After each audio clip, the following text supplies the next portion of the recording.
오씨 왕후, 시동생을 선택한 한국의 측천무후 구사일생. 왕후 오씨, 광후 오씨는 고구려의 제9대 고국천왕과 제10대 산상왕의 왕후였다. 한국사에서 전무후무하게 2대에 걸쳐 왕후의 자리를 유지하며 형제를 남편으로 섬긴 인물로도 유명하다. 오씨는 여성의 지위가 낮았던 고대의 정해진 운명을 거부하고 스스로 역사의 한 페이지를 써내려간 여장부이기도 했지만 동시에 자신의 욕망을 위하여 두 남자와 결혼하고 국정을 농단한 사악한 악녀라는 평가가 공존하고 있다. 8월 28일 방송된 TVN 스토리 벌거벗은 한국사 123회에서는 고구려 오씨 왕후는 왜 남편의 동생을 유혹했나 편을 통하여 오씨의 일대기를 조명했다. 삼국사기에 따르면 오씨의 아버지 오소는 고구려 오부 연맹의 하나인 연나부의 군장이었다. 역사 기록을 종합해보면 오씨는 어린 시절부터 당차고 적극적인 성격의 여성이었을 것으로 추정된다. 연나부의 선조인 명림답부는 폭정을 일삼던 고구려 7대 차대왕을 폐위시키고 신대왕을 옹립하는 데 공을 세우면서 연나부의 위상이 높아진다. 신대왕은 그 보답으로 연나부 출신의 오씨를 자신의 아들 고국천왕과 혼인시켜 연나부를 외척으로 삼았다. 오씨는 고국천왕이 왕위에 오른 뒤 서기 180년 왕후에 책봉된다. 오씨가 왕후가 책봉되고 4년 만인 서기 184년 중국 후한의 요동태수가 고구려가 침공하자 고국천왕은 연나부의 도움을 받아 이를 격퇴한다. 이로써 연나부와 오씨 왕후의 정치적 입지는 더욱 탄탄해진다. 그런데 불과 6년 뒤 고국천왕과 오씨의 사이는 멀어지게 된다. 삼국사기에 따르면 광후의 친척들이 나라의 권력을 장악하였는데 그 자제들이 모두 권세를 믿고 무례하고 거만하였으므로 남의 자녀를 노략질하고 전택을 빼앗았으므로 나라 사람들이 원망하고 분통해 하였다고 기록되어 있다. 어비류와 좌가려 등 오씨의 연나부 친척들이 왕후의 권세를 등에 업고 전횡을 일삼았던 것이다. 고국천왕은 이를 듣고 분노하여 연나부 귀족 세력을 숙청하려고 했다. 이를 눈치챈 연나부 세력이 반란을 일으켰으나 고국천왕이 직접 출정하여 이를 단숨에 진압하고 재산을 몰수했다. 하지만 친척들의 반란에도 불구하고 놀랍게도 오씨는 처벌을 면했다. 연나부의 상징과 같은 오씨를 축출한다는 것은 고국천왕에게도 정치적으로 부담이 큰 결정이었다. 학계에서는 아직 왕권이 그리 강하지 못했던 부족 연맹체에 가까웠던 고구려 초기의 사정상 국왕이라도 오부연맹의 한 축인 연나부를 완전히 배제하기는 어려웠을 것으로 추정하고 있다. 대신 고국천왕은 기세등등한 연나부의 세력을 견제하기 위하여 귀족 세력과 무관한 농부 출신의 을파소를 재상으로 기용하는 등 개혁 정책을 추진했다. 을파소는 고국천왕을 보좌하여 왕권 강화와 제도 정비에 앞장섰고 서기 194년 백성에 대한 구휼책인 진대법을 시행하여 민생 안정에 큰 공을 세웠다. 197년 5월 고국천왕이 개혁의 꿈을 다 이루지 못하고 승하한다. 그런데 왕후인 오씨는 남편이 죽은 날 은밀하게 궁을 빠져나오는 수상한 행적을 벌인다. 그녀가 찾아간 곳은 남편의 동생이 고발기의 집이었다. 고국천왕과 오씨에게는 후사가 없었고 왕이 사망할 경우 동생이 왕위를 이어야만 했다. 고국천왕에게는 고발기, 고연호, 고계수라는 3명의 형제가 있었다. 오씨는 세 형제 중 가장 장자로 왕위 계승 서열이 가장 높은 고발기를 찾아가 고국천왕의 죽음을 숨기고 왕위에 오를 수 있게 돕는 조건으로 손을 잡을 것을 제안했다. 그러나 고발기는 오씨의 속내를 간파하고 모욕을 주어 집 밖으로 쫓아냈다. 그럼에도 오씨는 포기하지 않고 이번엔 셋째 왕자인 고연호의 집을 찾아간다. 오씨가 왕의 동생들을 연이어 찾아간 진짜 이유는 자신의 지위를 유지하기 위하여 당대의 혼인 풍습을 이용하려 했기 때문이었다. 고대에는 북방민족을 중심으로 형사취수혼이라고 하여 형이 사망할 경우 동생이 형을 대신하여 형수와 부부 생활을 이어가는 풍습이 있었다. 이는 현대적 시각으로는 이해하기 힘들지만 전쟁이 잦고 남성들의 수명이 짧았던 고대 사회의 특성상 남편을 잃게 되면 보호해줄 사람이 없었던 형제의 아내와 자식을 지킴으로써 부족 구성원의 생존과 경제적 손실을 방지하기 위한 나름의 생존 방식이었다. 여기서 오 씨의 놀라운 점은 본래 남성 중심의 고대 사회에서 철저히 남자 집안만을 위한 혼인 풍습에 불과하던 형사취수제를 오히려 여성이 자신과 가문을 지키기 위하여 역으로 이용했다는 데 있다. 도덕성과는 별개로 오 씨가 엄청나게 치밀하고 냉정한 정치 감각의 소유자였다는 것을 짐작케 하는 대목이다. 두 번째로 찾아간 고현우는 형 고발기와 달리 형수인 오 씨를 예를 갖춰 정성스럽게 맞이했다. 고현우에게는 왕권을 거머쥘 수 있는 절호의 기회로 여겨졌을 것이다. 오 씨 역시 고현우의 태도에 감복했다.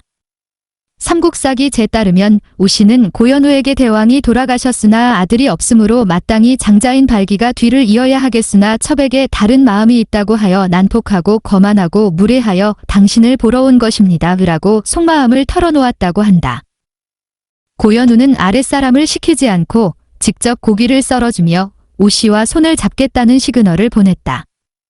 고현우가 고기를 썰다가 손을 다치자 오 씨가 직접 치마끈을 풀어 다친 손가락을 싸매줬다고 한다. 고대 삼국시대의 여성 의복은 치마끈이 5단에 감춰진 구조였다.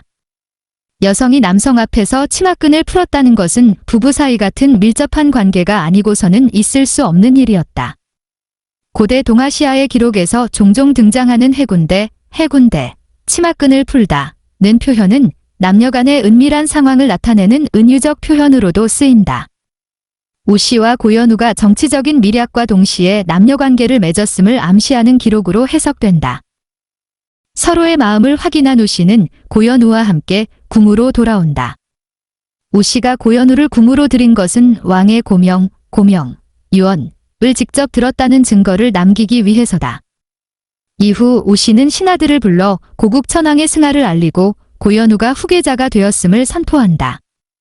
삼국사기제는 광우가 선왕의 왕명이라 속이고 여러 신하들에게 명령하여 연우를 세워 왕으로 삼았다고 기록하고 있다. 고현우는 고국 천황의 뒤를 이어 고구려의 10대 국왕에 즉위하니 바로 산상왕이다. 뒤늦게 소식을 들은 고발기는 크게 분노하여 산상왕을 협박했으나 정작 고구려 내에서 고발기를 지지하는 세력은 거의 없었다. 학계에서는 이를 두고 고발기가 성품에 큰 결함이 있어서 귀족 세력 사이에서 인망을 얻지 못한 인물이었을 것으로 추정하고 있다. 발기는 요동으로 달아나 후한에 항복했고 적국의 군대를 몰아 고구려를 침공해왔다. 산상왕은 용장이던 동생 고개수를 보내어 이를 토벌하게 했다. 고발기의 군대는 크게 패배했고 고발기는 고개수에게 사로잡히는 신세가 됐다. 고개수는 사사로운 언한으로 나라를 멸망시키려고 했던 형 고발기를 크게 꾸짖었다. 부끄러움과 후회를 견디지 못한 고발기는 달아나 스스로 목을 찔러 죽음을 맞이했다. 산상왕은 형 고발기의 시신을 수습하여 장례를 치러줬다. 이로써 반대파를 제거한 산상왕은 형수였던 오 씨를 다시 왕으로 맞아들일 것을 선포했다. 산상왕은 이미 결혼하여 처자식도 있는 상태였다. 삼국사기제는 광이 오 씨로 인하여 왕위를 얻었으므로 다시 장가들지 않고 오 씨를 세워 왕후로 삼았다고 기록하고 있다. 고대부터 마지막 왕조 국가였던 조선시대에 이르기까지 두 번에 걸쳐 왕후에 책봉된 것은 오 씨가 유일무이하다. 이처럼 두 명의 왕을 번갈아 남편으로 두며 막강한 권력을 누렸던 오 씨의 유일한 아킬레스건은 후사를 낳지 못했다는 것이다. 아내의 힘을 빌려 집권한 산상왕은 오 씨와 연나부 세력의 눈치를 보느라 후사가 없음에도 마음대로 후비를 들이지 못했다. 귀족 연맹체 사회였던 고구려에서 왕권이 그만큼 취약했다는 것을 보여준다. 서기 208년 11월 산상왕은 우연히 주통촌이라는 마을에서 한 여인을 만난다. 신성한 제사에 사용할 돼지가 달아나자 여인이 몸을 사리지 않고 돼지의 앞으로 가로막았다고 한다. 이에 깊은 인상을 받은 산상왕은 오 씨의 눈을 피해 몰래 그녀의 집을 찾아갔다. 그런데 여인의 이름은 의미심장하게도 후녀, 왕후가 될 여인이었다고 한다. 산상왕은 5년 전 돼지꿈을 꿨던 것이 바로 후녀를 맞이들이기 위한 계시였다고 여기고 그녀와 동침했다. 하지만 이를 두고 학계에서는 오래전부터 후비를 드리고 싶었으나 오 씨의 눈치를 봐야 했던 산상왕이 적당한 명분을 만들기 위하여 꾸며낸 핑계였다고 해석하기도 한다. 몇 달 뒤 이 사실을 알고 크게 분노한 우씨는 병사들을 보내 후녀를 죽이려고 했다. 당시 후녀는 이미 산상왕의 아이를 임신한 상태였다. 삼국사기에 따르면 도망가던 후녀는 막다른 곳에 몰리자 후녀는 너희들이 나를 죽이려고 하는 것은 왕의 명령이냐, 왕후의 명령이냐, 지금 내 뱃속에 아이가 있는데 실로왕이 남겨준 몸이다. 내 몸은 죽일 수 있겠으나 왕의 아이도 죽일 수 있겠느냐고 호통을 질렀다고 한다. 당황한 병사들은 후녀를 차마 해치지 못하고 그대로 돌아갔다. 이를 알게 된 산상왕은 후녀를 데려와 후비로 삼았고 우씨에게는 2번 다시 후녀를 건드리지 말라고 경고했다. 우씨로서도 더 이상 왕의 뜻을 거스를 수 없었다. 209년 9월 산상왕 재위 13년 만에 후녀가 아들을 낳으니 바로 고구려의 11대 국왕이 되는 동천왕이다. 후비가 아들을 낳았으나 우씨 왕후의 권력은 굳건했다. 이를 두고 학계에서는 우씨로 대표되는 연나부 세력과 산상왕 사이에서 지위와 권력을 보장해주는 대가로 후비와 아들을 건드리지 않는 모종의 거래가 있었을 것으로 추정한다. 227년 5월 산상왕이 승하하고 동천왕이 그 뒤를 이었다. 왕태후가 된 우씨와 연나부는 동천왕 즉위 이후에도 막강한 위세를 뽐냈다. 기록에 따르면 우씨는 왕이 타는 말에 갈기를 자르게 하거나 시종을 시켜서 식사하는 왕의 옷에 국을 엎지르게 했다고 한다. 왕을 대놓고 무시하고 핍박할 정도로 우씨의 위세가 대단했다는 것을 보여준다. 하지만 오랜 세월 천하를 호령하던 우씨도 막을 수 없었던 것은 세월이었다. 왕후로 47년, 왕태후로 7년, 반세기 넘게 무소불위의 권력을 휘두르던 우씨도 노년에 접어들며 건강이 악화됐다. 우씨는 산상왕의 능 옆에 자신을 묻어달라는 유언을 남겼다고 한다. 그런데 형사취수혼을 한 아내는 본 남편 고국천황의 곁에 묻히는 것이 당시의 관례였다. 이를 두고 학계에서는 정략혼을 했던 첫 번째 남편 고국천황보다는 자신의 의지로 혼인했던 산상왕을 더 진정한 남편으로 인정했던 것으로 해석하기도 한다. 234년 9월 우씨가 사망하고 그녀의 시신은 유언대로 산상왕의 곁에 묻히게 된다. 우씨가 세상을 떠난 후 오랜 시간이 흘러 후대의 평가는 어떠했을까? 유교적 가치관과 가부장제가 확립된 조선시대에 이르러 우씨는 희대의 악녀로 온갖 악평을 받게 된다. 동사강목대는 한 몸으로 2번이나 국모가 되었으니 완악하고 음탕하고 부끄러움이 없기가 고금천하의 이 한 사람뿐이다 라고 기록하고 있으며 선비들은 그 행위가 개되지만도 못하다, 짐승 같은 행실 추악하다 고 앞다투어 비난을 퍼부었다. 심지어 승정원 일기에 따르면 조선의 21대 국왕 영조는 우씨의 이야기 거론되자 뒤는 말할 수도 없고 읽을 수도 없는 일이다.